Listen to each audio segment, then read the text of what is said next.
Good morning, everyone. Welcome back to Blue Ridge Silverhound, and boy, do we have a good one for you today. We are going to talk about probably one of my favorite dates, bar none, in the Lincoln Penny series, and that is the 1960 date. All right, we are going to look at all of the various date size variations. As some of you already know, there's a large and small date of both the Philadelphia and the Denver minted coins. But before we get started, as always, the best way you can support my channel is to like, share, and subscribe.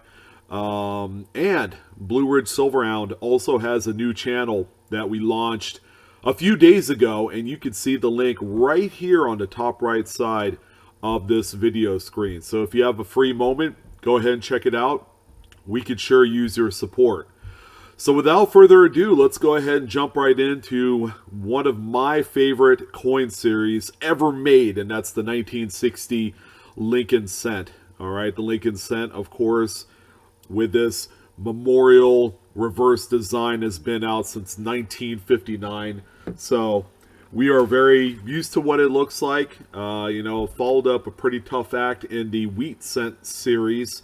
But this is only the second date of the memorial back design. Well, so what makes it special? Well, I could honestly say that because this particular coin was made during a time where, a lot of errors were still made, there was a lot of repunched mint marks, there was a lot of various types of cool coins that you could find on this particular date above and beyond all the other ones. What's really cool about it, as like I had mentioned at the beginning of the video, is that there are two different date size variations, not only for the Philadelphia minted coin, but also the Denver minted coin as well. So we're going to start out with the more common large date 1960 Philadelphia coin. As you can see right here, without comparing it to the small date, this one is what the large date looks like. You can tell basically off of the number 6 in the date. It'll have a longer tail. You'll see a comparison shot of both the large and small date here in a moment. But all in all, this is what the coin looks like with a Philadelphia minted example. Okay, there's no P mint mark. There's no mint mark at all to designate that. So no mint mark, and you have a Philadelphia minted coin. So here is the obverse, the front of a small date example. Okay, so right off the bat, if you've been staring at the large date for about 30 seconds and then you took a look at this small date, you could immediately tell the date is a little bit smaller. Okay, the best telltale sign to know that you do have a small date is the top tail of the 6 will be considerably shorter.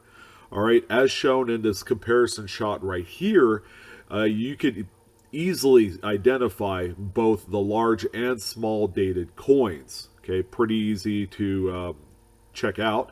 And after looking at a number of coins, you're going to peg this variety down in no time. So let's talk about why you're here, okay? And that's values. How much do these coins sell for in the secondary market? Now, the secondary market can be eBay. It could be a Facebook group, possibly a coin shop, but keep in mind they will pay you wholesale prices. Well, the large cent, the large date example is so common that in circulated grades, they are only worth about 2 cents a piece. Now, why 2 cents? Well, we got to keep in mind, these are copper bronze planchets. So, because of the price of copper, okay, the coin is not in reality worth 1 cent. It's somewhere in between 1 cent and 2 cents. I like to round up because it just makes sense for the video. Now, here's where the pricing gets a little bit exciting for those of you searching through pocket change or maybe coin roll hunting. The small date variety of this coin, I'm happy to say, in uncirculated grades, sell for between $5 and $10. Circulated examples that exhibit some normal wear from daily use could still be sold for between $1 and $3. So the small variant of this coin has been around long enough, and people still want them in varying degrees of grade. The only way that they'll only be worth face value is if they're heavily damaged or they're beat up. Stuff that's beyond our control when we come across them. So that's the Philadelphia minted coins. And by the way, we're not talking about any proof or special strikes or anything like that for this particular date. We're simply talking about coins that show up in change or were manufactured and produced with the intention that these are going to be circulated. Okay, they call them business strikes. So we're going to go ahead and take a look at the 1960 Denver variant of the coin. As you can tell from this particular shot right here, the Denver minted coins will exhibit a small letter D underneath the date. Okay, so that's how you can tell if you have a Denver minted coin. Much like the Philadelphia minted coin, the large date specimens of the Denver minted coins are extremely plentiful. Okay, millions upon millions of these were made. And for that reason, they're not worth nearly as much as the Philadelphia dated coins, and we'll get to that here in a second. And for those of you that have found a small date example, again, just like the Philadelphia coin that we looked at a few minutes ago, this one has the considerably shorter tail on the top of the 6. Again, this is going to be something that you're going to be able to identify with the naked eye. It's that clear, it's that concise, you know what you're looking at. And, it's a coin that in itself was made in much less numbers than the large date variation. Okay, and like before, let's talk about values. How much can you expect to sell these coins for? Well, for the large date Denver example that you see here, the prices don't really vary too often on these because they are so plentiful. Circulated examples, because they are copper, expect anywhere from 1 to 2 cents for them. Uncirculated examples are an easy sell for around 50 cents to $1. And if you wait toward the end of the video, I'll go into some interesting numbers regarding if you were to get these graded. The prices jump up considerably. You want to hear that. For the small date Denver minted examples, while these were made and produced in much smaller numbers, there are a ton more in comparison to its Philadelphia brethren that even uncirculated examples of this coin is still worth about $1 to $2. They are readily available for those of you that want to buy one to assemble in a folder set or an album. Collecting along those lines, they are available for that. Circulated worn examples again are only worth between 1 and 2 cents, depending on who you sell it to. But, as you can see, the Denver minted coins are not nearly as valuable as the Philadelphia coins, especially the small date. Here is the one piece of redemption for this particular mint, okay, the Denver mint. There are over, 90 or 100 various repunched mint marks that you could look for, okay? That's simply a mint mark that has been punched multiple times to give it a doubling effect.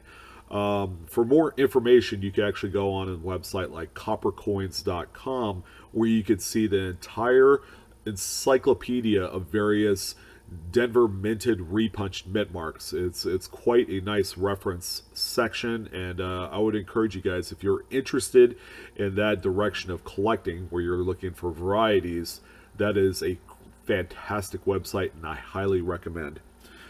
So as far as super high graded examples of these coins, okay, if you elected to and you have something that's really nice, that is blemish free, full red examples do sell for, quite a premium in the secondary market. Now, of course, this would involve sending your coin to a third-party grader like PCGS or NGC, and they have to grade out, at that mint state 66 or 67 level. So let's go ahead and start out with a large date Philadelphia coin. Okay, where it really matters is mid-state 67 red, where coins typically fall in the $2 to $250 range. Okay, so if you have a PCGS mid-state 67 red example, that's how much you can expect to get in the market. All right, so the small date is worth a little bit more. A small date full red example in mid-state 67, okay, books for around $350 to $400. It's pretty nice. That's a good chunk of money. Believe it or not, out of all of them, the 1960D large date example in full red at mid-state 67 catalogs for around $500. Okay, and finally, we're going to round it out with the small date Denver variant. And this one is actually the least expensive out of the four. And mid-state 67 examples in full red can typically command anywhere from about $175 to $225 in the open market. So that is your graded example roundup of the 1960 Lincoln Cent. Hopefully you guys found some information you needed on this one. Again, it's a phenomenal date for a lot of reasons. You have the small date Philly that's worth quite a bit of money all on its own without being graded.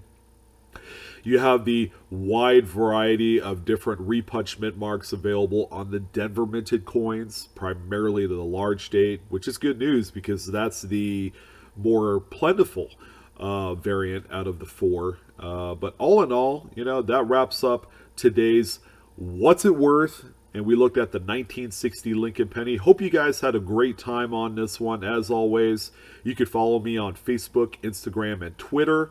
And the best way you can support me is hit that like button. And don't forget to share, and if you haven't done so, subscribe. We talk coins all day long, and it's a fun, exciting hobby, one in which can pay dividends in the long run. So, I'm Sean, I'm your host, okay? And you coinaholics, keep searching. We're discovering together, and I'll see you on the next one. Take care.